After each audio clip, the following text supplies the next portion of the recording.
Welcome to the 41st Cleveland International Film Festival Perspectives panel. I'm Mallory Martin. I'm the Director of Programming for the festival. And Perspectives was my dream 2 years ago now. This is the second year that we've done it, and that dream became a reality last year, thanks to a lot of people who helped make it happen, including some returnees here from our panel last year.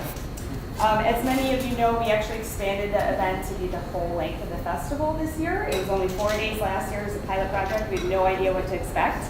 It's difficult for us to get our patrons out of the cinemas sometimes, but obviously this year has been enormously successful. We've had a steady flow of traffic. Even on like Tuesday mornings, we've had people waiting outside the door to come in, which we could not ask for anything more than that. Obviously, Cleveland is very into interactive storytelling, and we're really happy that we're able to keep bringing this exhibition back every year and bring people like this together. I want to thank Case Western Reserve University, Cleveland Foundation, CLEVR, Razor Edge, James Done Legit for making our Perspectives exhibition even bigger and better than it was last year. We are still doing 360 videos, which we'll talk more about, but we actually this year are offering 2 films in room scale virtual reality, and we even got to introduce our patrons to augmented reality this year, which was another dream that we had that we helped make a reality this year, which is just awesome. The reason that we are still doing this exhibition and why I want to continue growing it is that at the festival, our passion is to help filmmakers tell their stories in whatever fashion that is. Obviously, if you guys have been through Perspectives, you can see that there's a lot of wonderful stories that can really only be told in this format. And we're just excited to keep seeing how that technology evolves and how that opens new doors to the way you can tell your stories. So why are we here today? I want to talk more about how the technology has advanced even in the last year, what those new doors are that are being opened for filmmakers to tell their stories. We have an awesome panel here today, and to introduce them, we're bringing back Jared Bendis, who's one of my favorite people ever. Jared is the Creative New Media Officer at Case Western Reserve University's Calvin Smith Library. He's a specialist in photography, game design, virtual reality, interactive, and new media, and even dance, actually, too. So, everyone, Jared Bendis. And now I have to say, I didn't just let myself go. I was always short and fat. Because everyone's like, wow, what happened?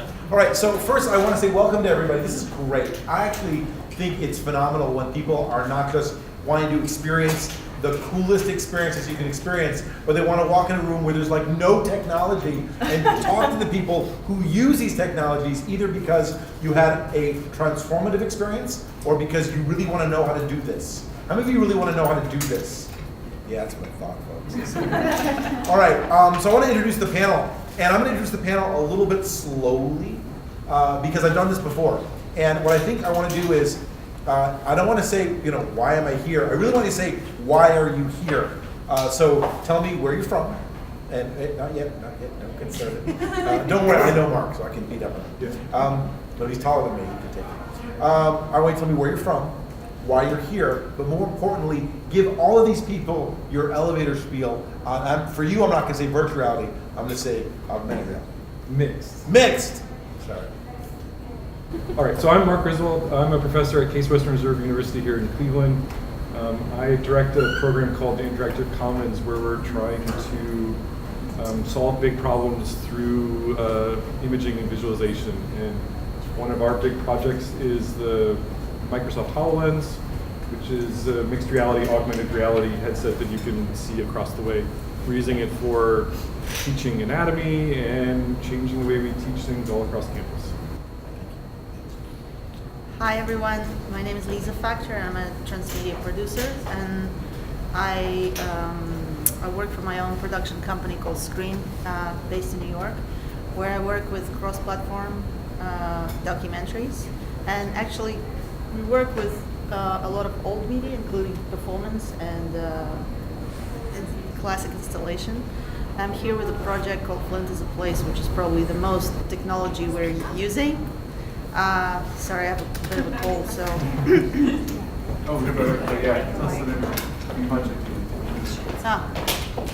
Thank you. Hi.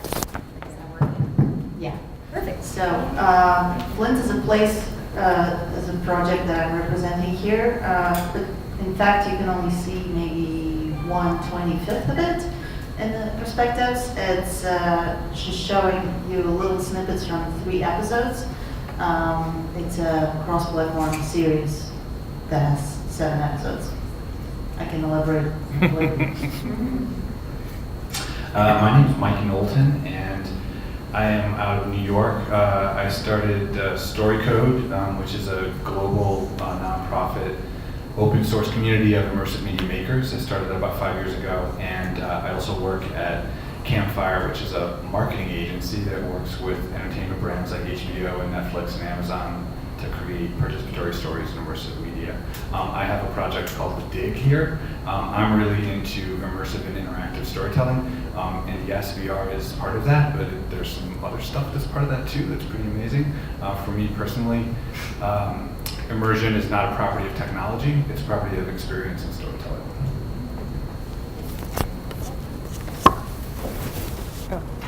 I am Rachel Henderson.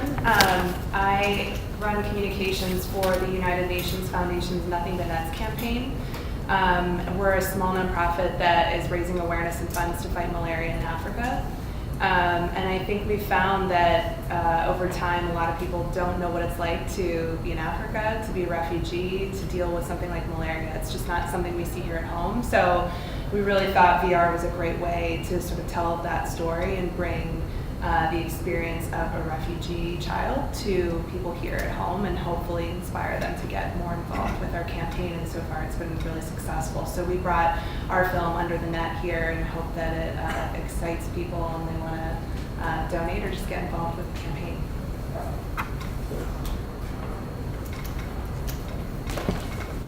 I'll come be your microphone announcer. I'm Reynaldo Zabala. I'm the founder of Razor Edge. We're a local technology strategy and solutions company.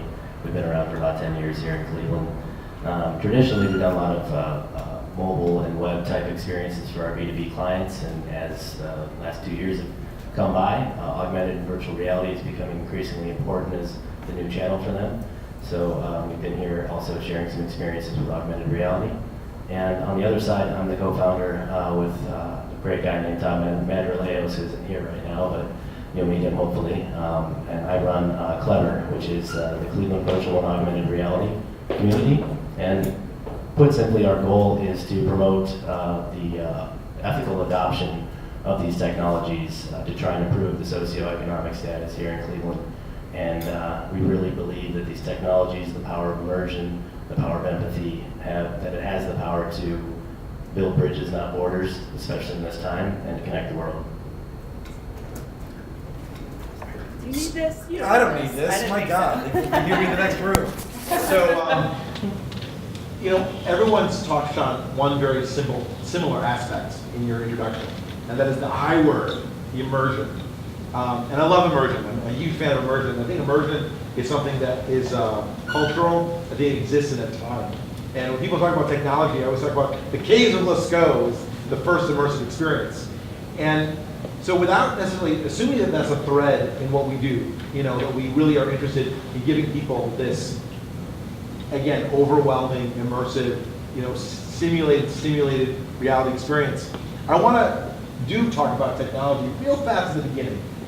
Because one of the things that ended up happening, and I mentioned this, whether I was at the Consumer Product Show or at the Game Developers Conference, people keep talking about, that's not VR, that's not AR, that's not, and they're so wanting to put labels on stuff when we don't. We just want to make really good immersive stuff.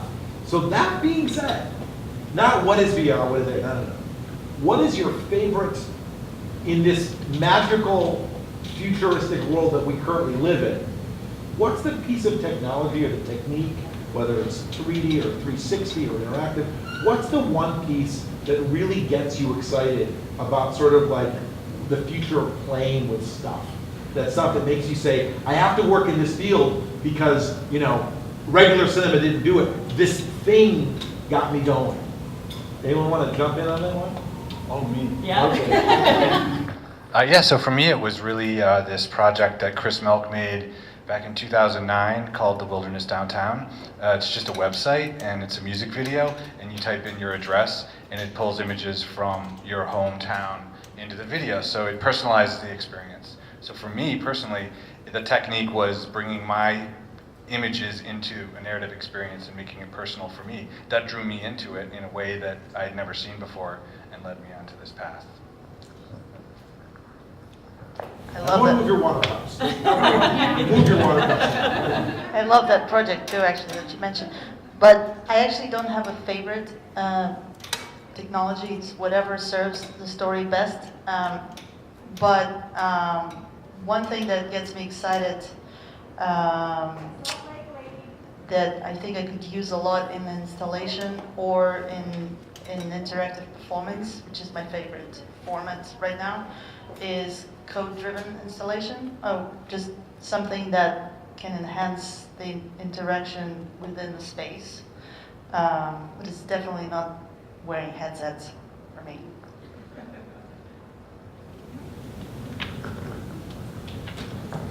You're going to be really, really civil to each other if they're holding the microphone. So I think as a software developer for 17 years, I look at it and you tend to look at it from a data perspective. We work with data, we program code, but what we really do for clients is we are building experiences, right? I think the interesting shift for me is not so much a very specific technology, but I think a shift from this very data-centric approach more to a sort of a holistic experience-based approach, and whether that's in film or whether that's in whether you're building a simulation for some kind of training or you're creating some sort of e-commerce experience, whatever it is, I think it's interesting that the future is not going to be necessarily built by software developers anymore.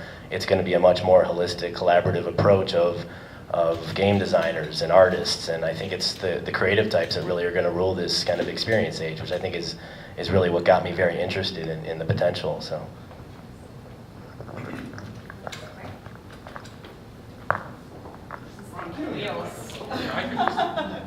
So, yeah, it's an interesting thing for me, and this is increasingly becoming more possible as we go from 2 years ago to this year to in the future, and that's the social aspect of what we're doing.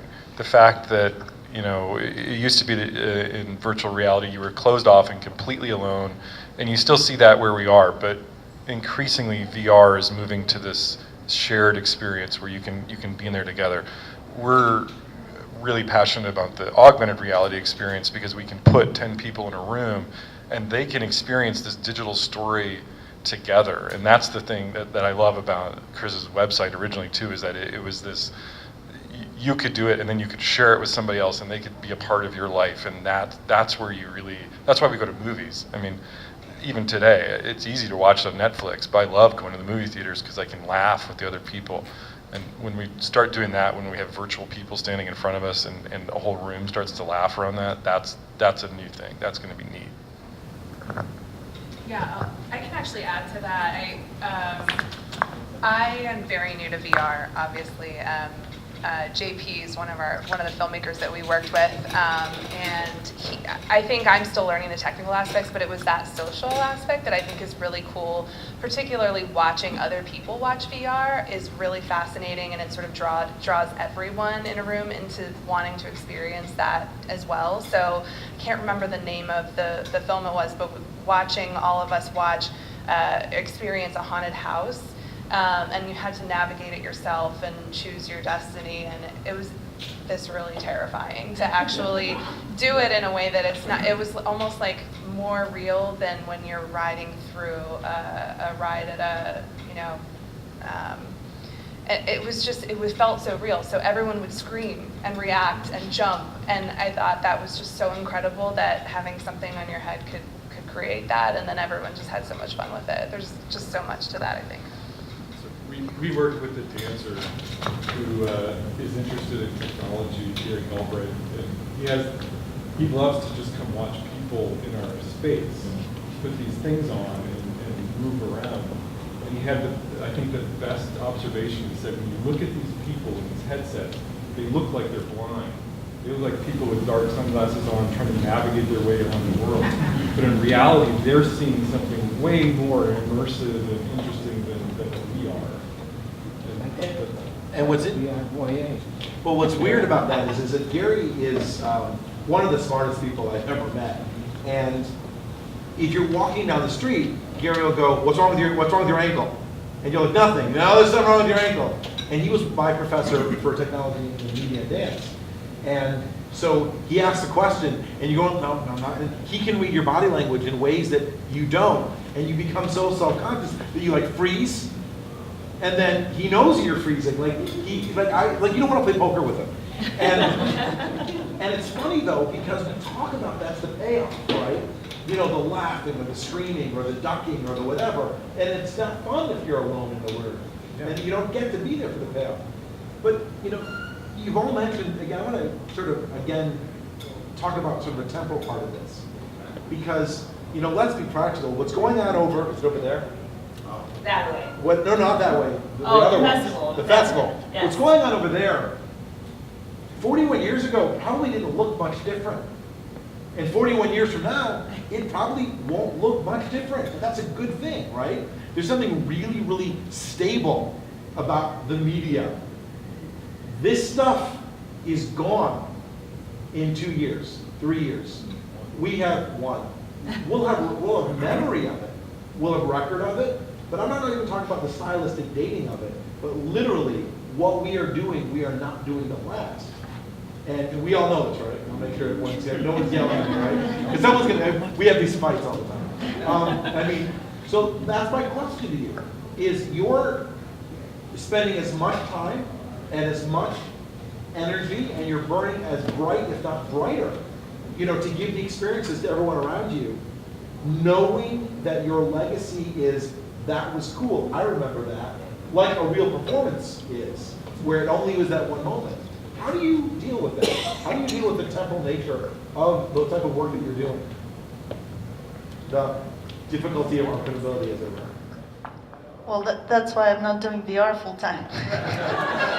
Well, for example, one of the other projects that I'm producing is a theater performance, hybrid fiction, non-fiction, where a photojournalist developed a play based on his reporting in Ciudad Juarez in Mexico.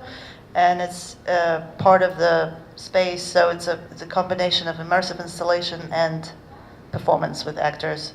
And I think this will last. I mean, it's very live characters, because it was easier for him to speak about people from Juarez as fictional characters as opposed to real drug dealers or victims, etc.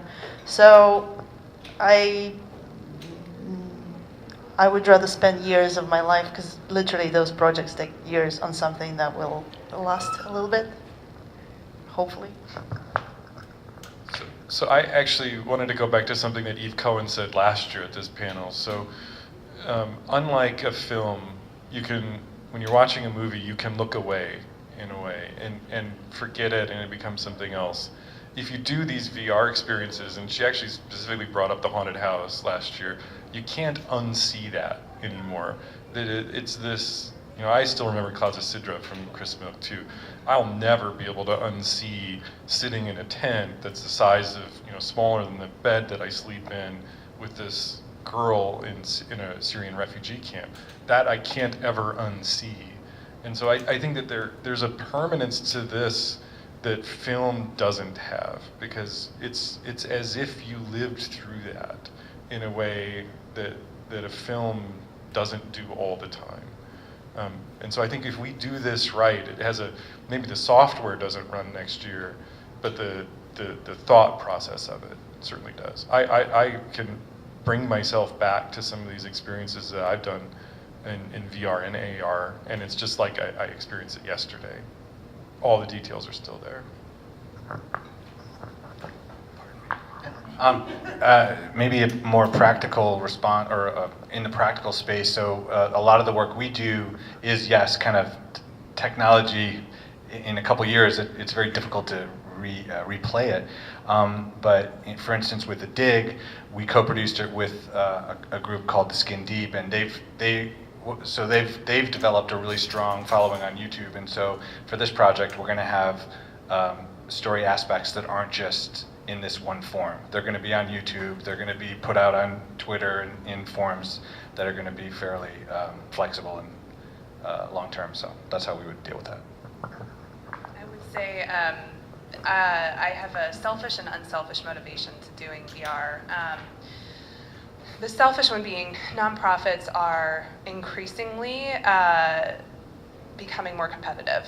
Everyone is looking for the most cutting edge, most innovative, most fun-loving campaigns to participate in and to donate their money or to get involved in. And so we definitely feel that pressure of how can we continually engage people in new and fun ways in the work that we do. Because fighting malaria isn't necessarily the most sexy thing. But also the unselfish motivation behind this is there are really and truly 60 million refugees living around the world right now, and they all have a myriad of struggles that they're dealing with, and it just feels like we need urgency now more than ever. And so Stanford has actually been studying the impacts of VR on behavior, on empathy, on a number of things. And so it's seeming like VR actually is, to your point, imprinting on people a lot more, the experiences that they're having and the messages they're receiving, because it feels like a real experience as opposed to one they're seeing on 2D. So for us, if we can take one refugee's experience and really make it real for people here and hopefully compel them to get involved in this crisis that we're dealing with around the world, then I hope that I've done my job.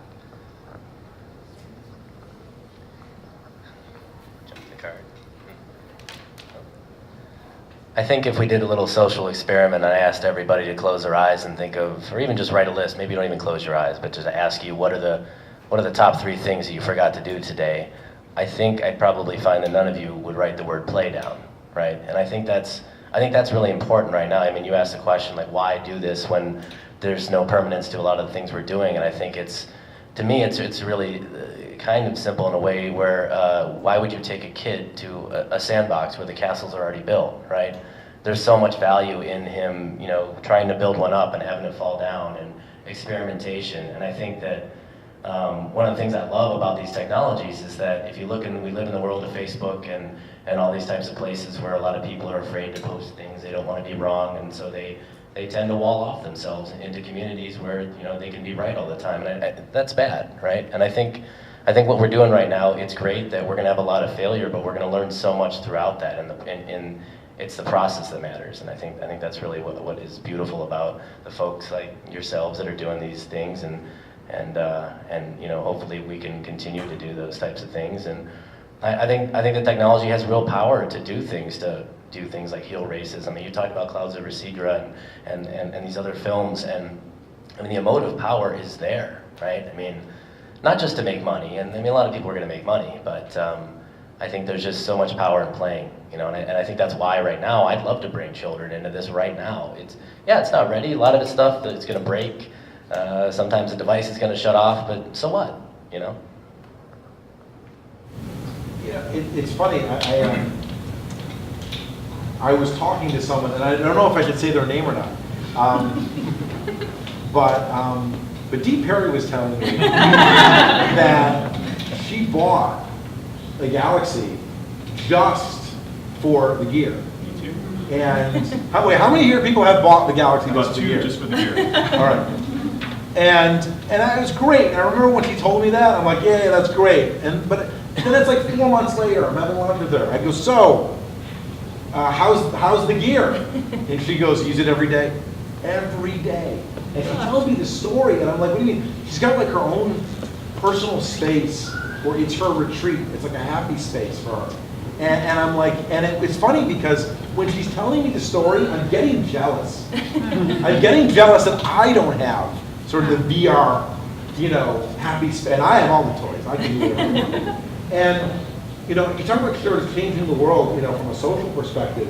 How many of you are, when you're thinking about these things, are thinking about sort of this layer of, in such an interconnected world, about creating a disconnect, a healthy disconnect with people? Is that a priority for people here?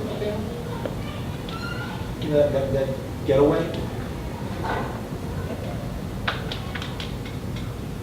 I think there's a lot of, and there's good research. I know there's not as much adoption in the U.S., but certainly we had a chance to go to the Immersive Technology Conference last summer and see, I think the name of the company's On Comfort, and they basically put folks into VR experiences and the impact it's having on just pain, right? Just people in pain.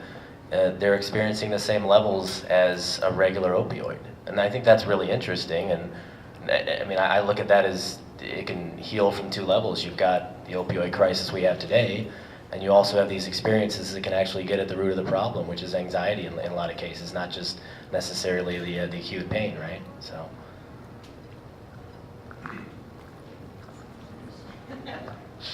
I actually do have a happy device myself, which is my iPad. I divide like all entertainment on the iPad, all work on the laptop. No mixing the two. But I actually think a lot about entertainment in every project that I work on, whether it's an exhibition or production. No matter how harsh the issue that we're looking at, sometimes it's conflict, sometimes it's migration, but it has to be entertaining in a good sense of that word. Otherwise, why? Well, so I'm really interested in making a space where people want to spend time in, and especially a physical space where you just go to and spend like 3 hours. That's the best gratification for the project. Yeah, I was just going to say that the whole genre of places where you've never been in VR, that's now a thing, and it's sort of becoming overplayed a lot. At StoryCode, we do this event called VR Pitch Fest, where basically VR creators submit their projects, and we basically whittle it down to 5, and then they pitch their projects in front of venture capitalists and a bunch of investors, and it's a great opportunity for them. But we get like 60 submissions, and like 15 or 20 of them are all these sort of like other places types of things. So what we really try to go for is to challenge creators and say, why does VR make the story better? Why can you only tell the story in VR? And maybe for some, yes, going to a place you've never been or putting you in Syria is the way to do it. For our work at Murmur with the Dig, we're really interested in challenging the audience and some of their kind of preconceptions about relationships. So that's maybe a different way to kind of challenge people, right?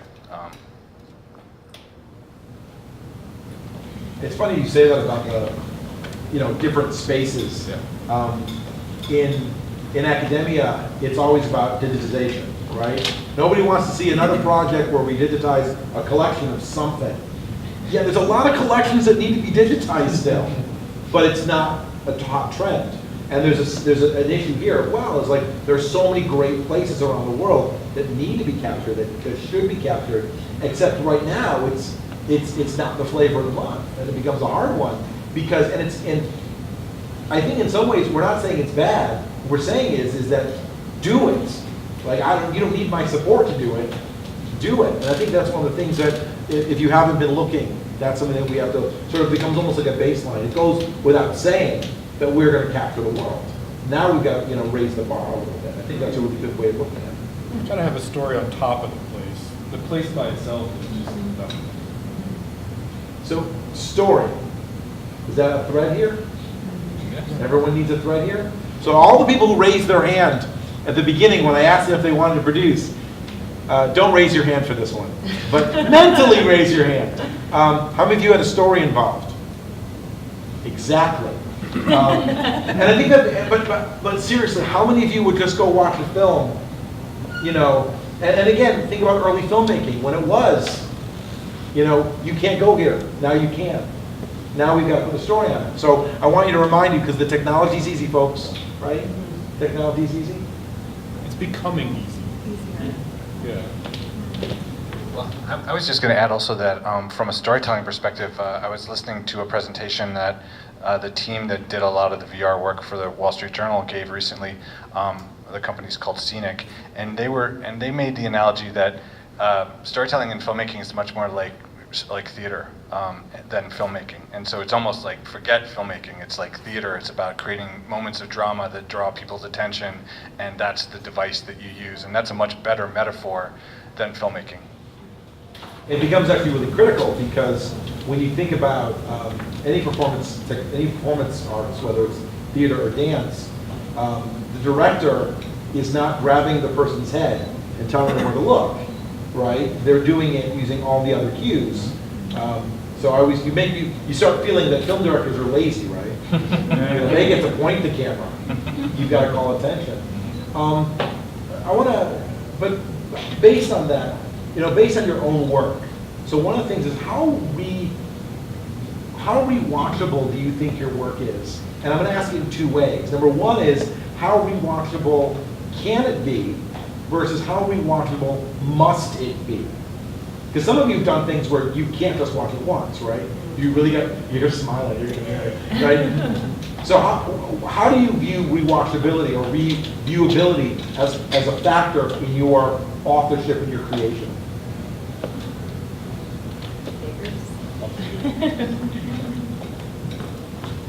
Okay, so start with educational things. So when we're making a class, it's got to be rewatchable. It's got to be interesting, and your goal is to try to educate them on some topic. So it's meant to be something that you'll revisit. And in our particular thing that we're doing, we're trying to make it revisitable in different ways. So when you're in your class the first time, it's going to be a setting where there's maybe going to be 50 people together who are going through the experience, and that's going to be one type of experience. I hate to keep reusing that word. But then you're going to take the device home maybe, or you have your own device, and then you're going to watch it by yourself in your living room, or maybe with one or two other people. And if we do our job right, that will feel different than the first time you did it. And it could be that the order in which you experience those different things will be different. And I think that could apply, if we do our jobs right, to any kind of storytelling, where you could, if we're thinking about little film-like stories, watching a story from one angle would be one experience, and then maybe go stand on the other side of the table and watch it from another experience. And you would see different expressions on different people's faces, because it is much more like theater at this point. It's theater where you're standing on stage with the actors, and I think that if we do our jobs right, we could watch it many, many times. I think it's just like our favorite books and films that we like to revisit and see, discover something different in them. So with this particular project, Flint is a place, we stuffed it so much with different formats and experiences that you can't even watch it in one take, because it's going to be 7 episodes, and we're rotating short film format. There's one episode in VR. There's a data visualization thing. There's a collaboration with the youth in juvenile facility. There's a historical episode, and we made it the website that is going to be the final platform for it, as entertaining as possible. I mean, with the resources that we had, and I'm positive that people are going to return to that. I mean, so far from testing, that's what we got. Well, that sounds really cool. I want to check that out. Okay, so my work is not meant to be repeatedly watched at all. When you think about the audience out there, at Campfire, we like to think of audiences as skimmers, dippers, and divers. Divers are your super fans. They're going to watch everything. And they may be the repeat watchers, and they're like 5% of your audience.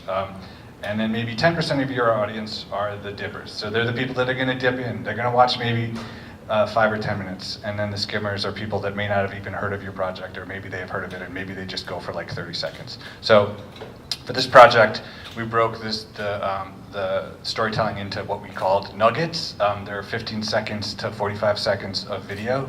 The user can watch 1 nugget. They can watch 0 nuggets and still answer the question in the episode, or they can watch 20. So we really just tried to do a wide spectrum, and I don't expect people to come back to watch it, because in the web, you're competing with so much other stuff that you're lucky if you get them to visit your site once, really. I just wanted to add that the website is just the final platform for the project, but we're releasing episodes on different media outlets throughout the year, so you can come across it at very different places.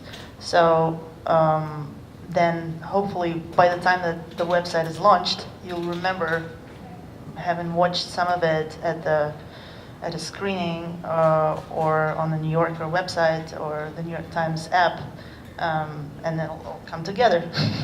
It's a puzzle.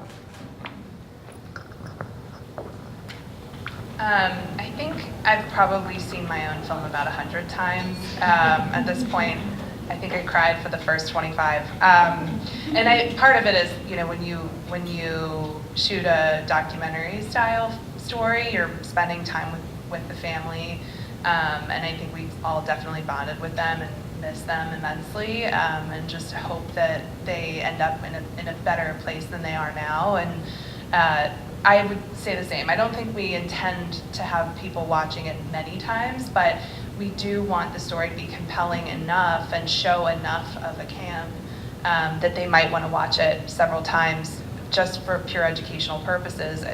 We shot, I think we had 15 different settings within the camp that we're trying to show, and you definitely won't catch it all if you're only watching it once. So we definitely, I think, put a lot in it to allow people the time to delve into the issue and the camp itself in more detail if they want to. But I also think the story thread throughout is educational enough that we keep it pretty simple and tight so that they get the message by the end that we're really trying to show people how valuable a bed net is, and they get that point and they can go away from that and want to donate simply too. So if people are really interested in diving into this issue more, I think they have that opportunity, but we also just try to keep it simple.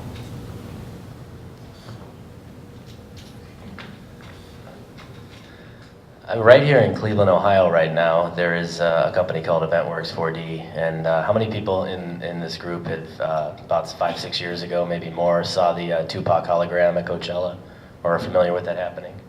Okay, so for those of you that didn't, they were able to project Tupac Shakur, who obviously is dead, up on the stage during the festival, and he was able to kind of be up there while his song was playing. So it's a company here that worked with the Shoah Foundation over at USC, a group kind of, I believe it was started by Spielberg. I don't know if it was solely his endeavor, but his goal over there was to make sure the Holocaust isn't forgotten about, right? So they have this Dimensions in Learning program, and what they've done is they've taken a hologram and they've used natural language processing. At the time they were using, I think, Google Voice, and it's a little bit of a different experience because I think it's what you might call like evolutionary experience, right? Where you're able to kind of go through one of those choose your own adventure type deals. And I think that more and more you might find that this is going to start to grow because now we've got, even just from a technology standpoint, we've got the processing power, we've got some of these technologies that can respond to your, not only to your voice, but to your behavior and all these sorts of things, and curate an experience that isn't necessarily a purely linear path, right? And you can have various approaches to it. And so this is an example of where the Holocaust survivors taped for about 10 hours. And he is presented in front of you, and you get this experience where you can ask him questions, and you can respond. Like I asked him, when Pinchas, do you remember the day that you were taken? And maybe next time I ask him a question, something completely different, and I might have a completely different audience with me when I ask that question each time, right? Or a different question. So I do think there's something to sort of this evolutionary experience that is going to be possible. It is possible now with these technologies. So, yeah. I almost want to make them get up and shuffle since they keep handing the mic back. I'm not going to. It's funny, you just said a wonderful story, and now my next question is going to sound so mean. No, they all sound mean. So one of the things that I think is interesting for me as a film goer, a filmmaker, because filmmakers don't count, right? You don't experience your own film. You experience it through your audience. You never get to. But one of the reasons that I always joke, when a movie will come on television that you've seen 100 times, that you own, that may even be on Netflix, that you can start from the beginning and watch without commercials, but for some reason, you'll let it run. And it's something weird about that, and I think a lot of this is that we like being trapped by time. And I think that's one of the reasons that we like going to the movies. We like being forced into not being able to walk away. There's a moment, think about this, when else do you sit there and go, I'm gonna commit to not going to the bathroom for 2 hours, right? So we do this to ourselves where we become lazy. We want it fed to us. So the question then turns around, and I made jokes about filmmakers being, feeding, but some will actually say that we're the lazy ones because we won't commit to just one story, that we won't commit to one point of view. So my question, and also that we are forcing our audience to work a lot harder. So I guess I want to ask, how do you feel about literally giving up a lot of the control and trust and putting it into the audience, and also making them work? How do you feel about making the audience work harder than other places that we go to? Uh-oh, I see some smiles.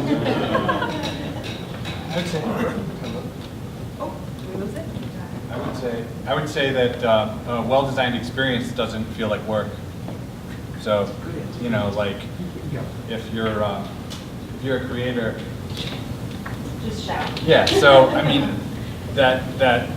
it's not work if it's something that you enjoy and something that you love and something that you're pulled into. So from that perspective, I don't think it's work. And I don't think that it's lazy. I think a lot of these projects have a through line that has a beginning, middle, end. Sorry about that, guys. We're good. Is a film or a story type thing. So I don't think it's a matter of like Everything being this choose your own adventure type thing. And I don't think that's lazy storytelling. I think that's the people that are working in the space and the types of projects that are presented at Perspectives are trying to think about how people that carry these big computers, massive computers in their tiny cases in their pockets and are doing all these things all the time. So we're just trying to create stories for kind of the way people consume them nowadays. And I am being facetious. Please don't get me. Please don't walk in going, the moderator was a jerk.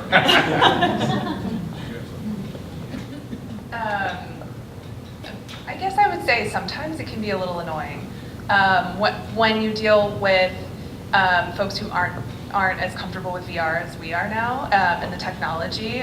Where I am in sharing the film is in average communities all across the United States, and some people don't even have smartphones, and so I have to go through every little piece for them and set it up and hit play and put it on their heads, and I'm doing this with every single person that I'm sharing the film with, and sometimes it can get really exhausting, but at the end of it, everyone's reaction from the film and the story and the technology is so real and grateful and authentic, and I'm glad that I spent the time doing that. So, you always have the occasional person who just doesn't want to do it or is very frustrated by something when it freezes or breaks, but ultimately I think it's really worth it in the end. I kind of look at it from a different perspective sometimes where, my business is dealing with process reengineering. So every day I work with, the intersection of basically technology and process and people. And I think it depends on the type of experience that you're trying to curate, right? I think there's nothing wrong with doing some work in some of these experiences. I would say that, it's bad to be lazy in certain instances, that, we shouldn't have everything just handed to us because, what's the absence of work? Atrophy? I think there's a lot of things we want to just have done for us. And it is interesting when you go and look at the films and Perspectives, and you're right, like people of varying degrees, some people, you throw a kid into it, he just throws it on, he figures it out. You take, I'm sure Mark's seen this, you take kids with HoloLens and they're in there in 2 seconds flying around holograms, writing letters all over the place. I've seen 35, 40-year-old software developers that take half an hour and just get frustrated and want to rip it off their head, right? But there's something to be said about learning patience too. I think, depending on the experience, I think it's not a bad thing that's, people get an exercise in patience and in approaching things where they have to do a little bit of work, right? Probably not for film, but.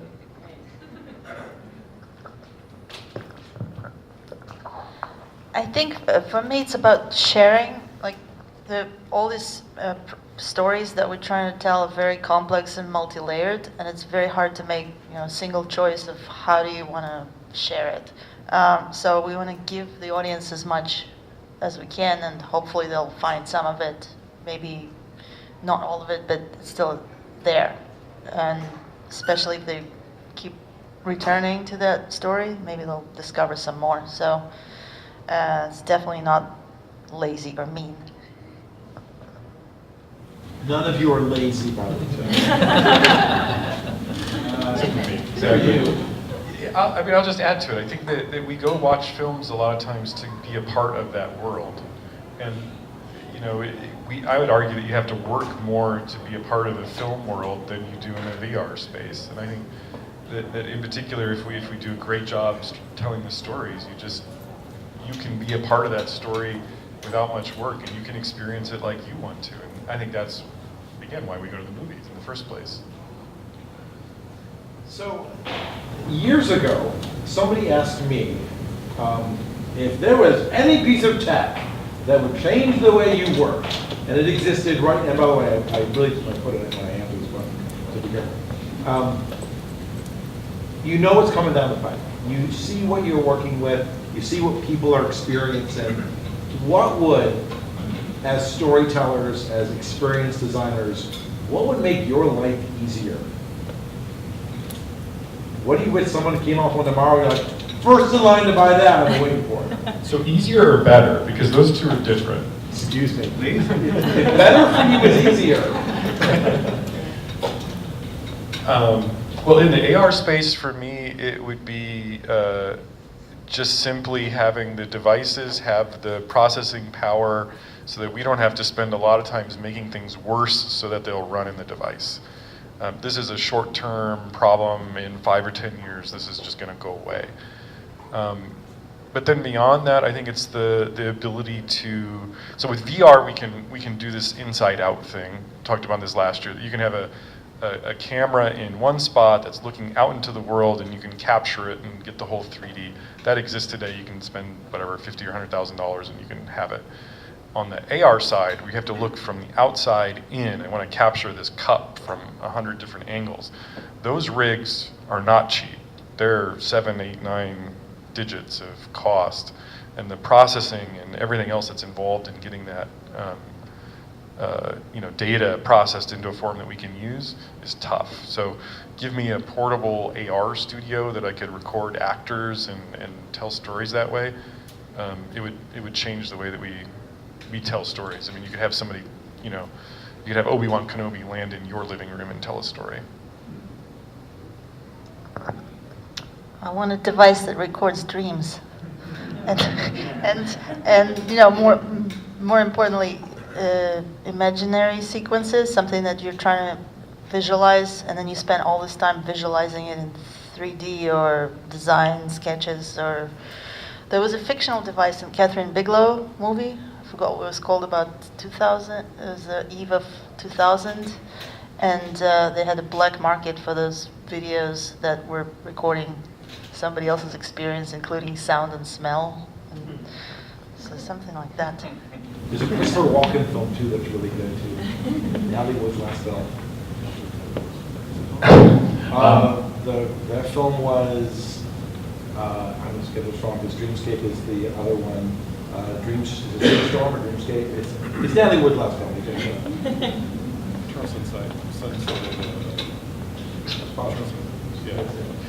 For me, most of the production of our work is pretty straightforward. We're using DSLRs and Premiere and web technology. I'd say from our perspective, though, the distribution is the real challenge. And whether it's a project at Campfire for HBO, where we're driving people to a microsite, or our own project where we're driving people to a microsite, it's really hard to drive people to a microsite. Everyone's trying to do things on the platforms like Twitter, Facebook, where audience is, and it's really hard to embed experiences there. You can embed a 360 video on Facebook, yay. You have to work in their formats. So for me, I would love for there to be more flexibility in the types of technology that you're using to embed on these platforms, because that's where the audience is, and it's just so hard to get them to go. to where you want them to go. You mean like Flash? Yeah, exactly. Yeah, mine's similar to that too. Selfishly, I wish there was a technology or a way to allow someone to donate with the headset still on without having to take it off and take the phone out and go to the site and all of those steps, because it makes it much harder. So to be able to either donate or just to go to a small microsite would be amazing. And if anyone knows of one, please let me know. We can talk offline about that. So I want the nanotechnology cloning machine. That would be great. So if anybody knows where those are. But what would you do with it? I wouldn't know because it's a clone, right? No, but I think, being real, I think better standards at the hardware level, more consolidation of some of the stuff. Not to, here we are talking about openness and all this stuff, and I'm talking about consolidation. But again, like you see, like for instance, you take the virtual reality world, you had HTC Vive and Oculus, and I think you kind of see where that went, right? Oculus went really more closed, and it's not surprising since they were owned by Facebook. But HTC Vive is promoted a more open platform. But at the same time, like if I think back to my career as a software developer doing a lot of web technology stuff, mobile and web apps, having like 8 million browsers is a big pain in the butt for somebody who's a software developer. And we're in the space right now where you alluded to it earlier, like that we don't know where this stuff's going to be. This might all be gone in 6 months. But as we evolve to kind of make sure that some of these working groups continue to work together and really push for standards, it makes it easier for folks that are writing code for these devices or creating experiences on these devices, that they're not dealing with those annoying nuances as much. They can spend more time focusing on the content itself, right, and the experience itself. It's funny you mentioned that because I was part of a project years ago. They were doing virtual worlds in the humanities, and the problem is that when the technology dies, your project dies. And there was a group who had done a virtual reality Harlem Renaissance in Active Worlds, and when Active Worlds died, they paused for a moment and they realized they had done such a really good job of separating their content from their technology. They were able to re-implement it in another technology. And it's always been like a lesson of like, don't lose your source materials because you might want to revisit it at some point. I know we're going to take questions in it, right? We're almost done. But I want to give, before we, so Q&A, start thinking of your questions, make them good, be mean. But I want to ask everyone one last question, and that is, you've all told me what you've done. You've all got up to give me your little pitch. Will you tell us what's coming next? What do you do next? Whether it's immediately or it's your long version, but next time I see you, what am I supposed to ask you about? Yeah, bring that mic down. So in October, probably be a couple of weeks until we kind of announce and formalize it. But what we're working on at CLEVR is an augmented virtual reality and also natural language processing and machine learning conference here, because I've got a chance to go out to CES and a couple other conferences, and we need one here, right? So part of what we've done is we are the charter member for the Cleveland chapter of the Virtual Reality and Augmented Reality Association. So we want to be able to, the reason we did that is so we have access to their media and that sort of stuff, because they have ties to all the major publications and media outlets and that sort of stuff. But I think it's time that we had a conference here, and we've been talking to some other folks on sort of the legal and ethics side that I think are very, very interesting, that we'd like to present there too. So that's what we're really interested in doing. I don't think we really want to call it CLEVRCon, but some folks seem to like that term. But I think we're just going to call it CLEVR Conference. But that's what we're working on. That's a little tough for me. I don't know what we're doing 2 months out usually as a campaign, but one way that I think we're starting to use the film is through advocacy. We have a lot of advocates and champions who are living all across America who want to delve into the issue a bit deeper, which means actually talking to your members of Congress about the funding that we as the U.S. government actually provide to programs like the President's Malaria Initiative and the Global Fund. And so continually having those active conversations with local elected leaders or even, representatives and Democrats on the senators on the Hill is very, very important. So we're actually doing a lobby day around World Malaria Day at the end of April 25th, and we have over 150 advocates that will be meeting with members of Congress and actually sharing VR in little cardboard headsets. So we really hope that it can be help enhance those conversations and help bring the refugee experience to them as well.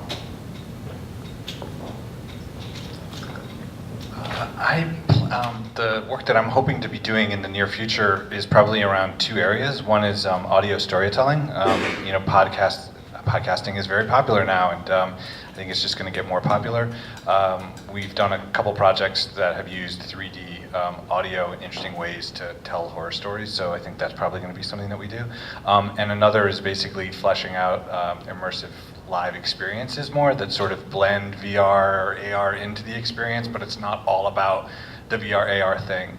It's a more kind of experience theatrical thing, and hopefully develop it in a pop-up way that can be kind of brought out and distributed, so it's not just one experience in New York, but it's you can copy it and roll it out in other locations. All I heard was radio. We need to talk because what I'll be working on the next year is an interactive, immersive performance that will be about political issues in America that will use all those different formats, like old-fashioned acting, VR, maybe code-driven installation, and just plain video installation.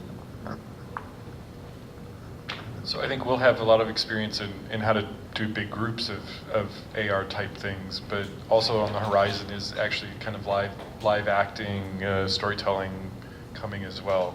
So that idea of having Obi-Wan in your living room is, I think, going to happen hopefully over the next year. Yeah. All right, it's your turn.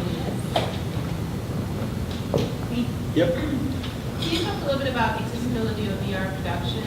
I teach at Cleveland State University. We have a tiny program where we dabble in creating AR and VR experiences and use very consumer-oriented technologies, free cloud-based applications, or Ricoh cameras that we have.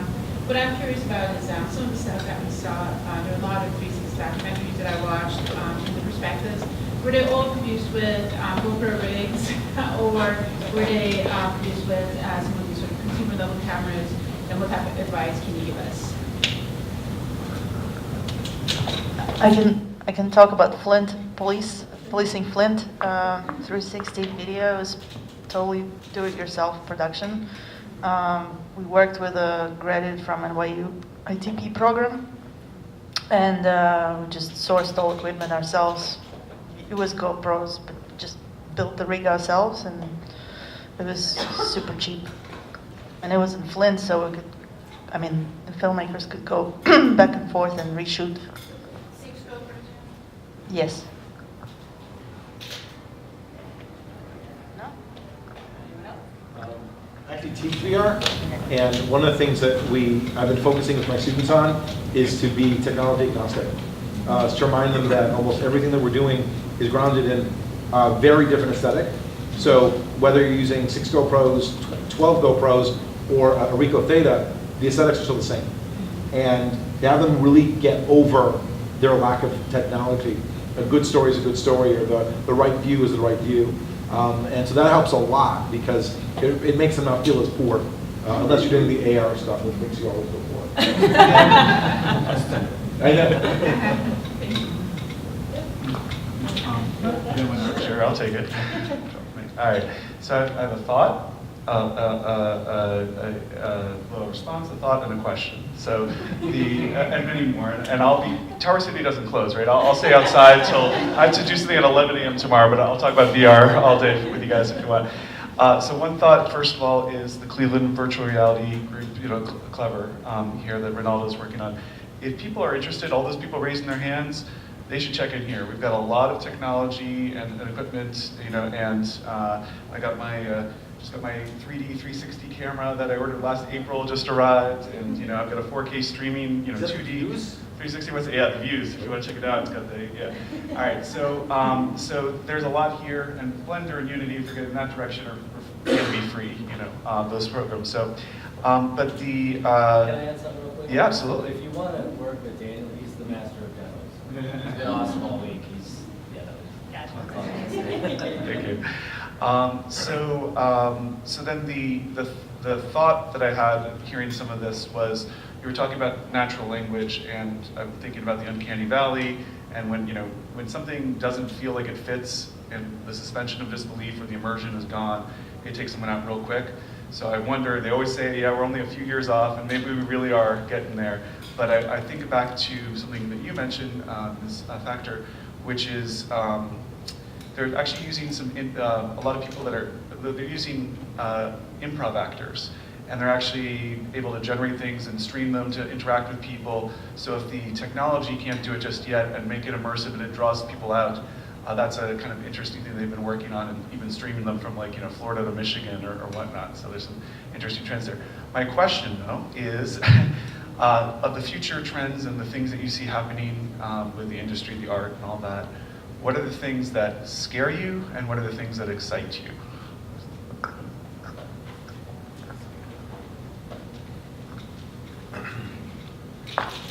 What scares me is probably, of course, monetization of these technologies is important to a lot of folks, otherwise they wouldn't put the heavy investment in right now.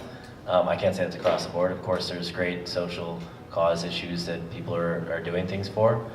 But you will note that some of the newer headsets are going to be coming out. They are capable, and some of them were demoed at the Consumer Electronics Show and some other shows. They are capable of retinal tracking, right? There's also folks that are looking into EEG implementation into some of the devices. So being able to read brain waves at real time and being able to combine that with data from retinal scans or so forth. So some of that stuff is great, and I think there's a lot of power there, especially for in the medical field. But I think that's also technology that could be used in a really evil way too. So I mean, if you think about, as you mentioned, as we get closer to that trough there in the uncanny valley, we're able to render things that almost look like it's you. So if I'm somebody who's got, I want to come out and there's a predator and he's saying, oh yeah, hey, I'm your mom and I'll pick you up after school in your VR chat room or something. I don't think that's totally far-fetched. I mean, I think that some of that will be possible. And so some of those things terrify me a little bit. But more on the side of what really excites me is something along the lines of being able to be in a virtual or augmented or different experience chat room or something along those lines, or an experience where I could have real-time and strong language translation. So if I could go and speak to somebody who speaks Mandarin and I speak Portuguese, and it's close enough that we're able to have a dialogue, I think that is something where that really opens up the world, and that really excites me.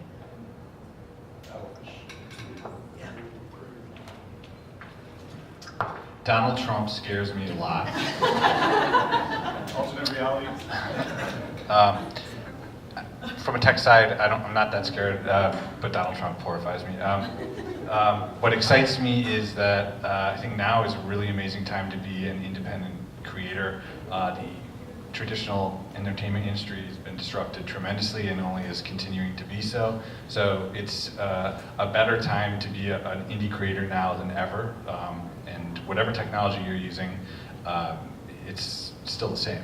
So it's a really exciting time. So that's what's exciting, is that there's all this disruption happening and we can make really cool stuff and get recognized and push the art forward. Supported by the Cleveland International Film Festival. The one thing I always like to warn people about is, there have been studies that long-term exposure to head-mounted displays reprogram neural pathways and weird and long-term effects. And badly designed head-mounted displays hurt you. We know this. This is not news. And so what scares me is Google Cardboard, the cheap stuff. the really cheap stuff, which can really hurt you. So I look at something like the Vive and go, yes, or some of this stuff that's really good optics, but you know, you go to Walmart and you pick up something for $10, and you're going to be doing literally long-term damage to people, and that scares me. Is that we don't, and I'm not being crazy here. They also now we're now putting limiters on children's headphones so they don't blow out their hearing for the same reasons. We're really quick to make equipment that damages us, and really slow to remind ourselves when we've gone too far. So it's one of those things where I would say, you know, everything we've done here has been really responsible, but I want to make sure everyone reminds themselves that there's bad tech out there, and it will hurt you. 10 minutes once a day? No, more than that. Yeah, Reynaldo and Mike, this question's kind of for you too. I work for an organization that empathy and storytelling is a very big part of what we do.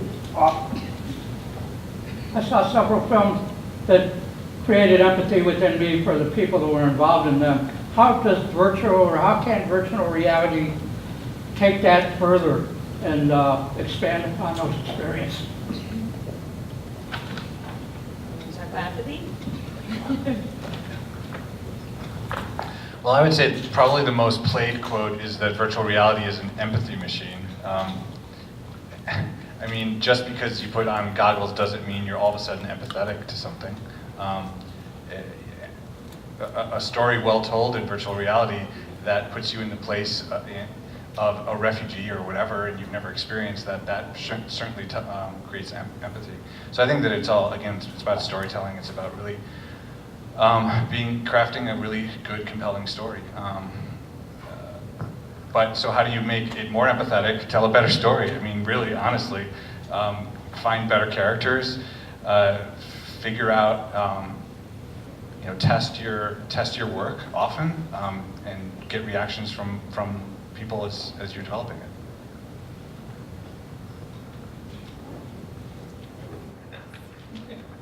One other thought would be, just because you're in a virtual reality experience does not mean that you're truly removed from the physical world. So, not that this is necessarily something you can do if you have a wide, huge consumer audience you want to reach, but if it's a smaller type of performance art type of thing, whether you're pushing wind at them with a fan or something like that. I mean, you can use a combination of that augmented and virtual experience to improve that and make it more real, right? I think that's one of the techniques that you can use. Now, how do you do that on a large scale? That's probably going to require some tech that we don't have right now, but I think that's one way. So I want to say, I know we're out of time, we've gone over. Thank you all for being here. Can we give our panel a round of applause, please?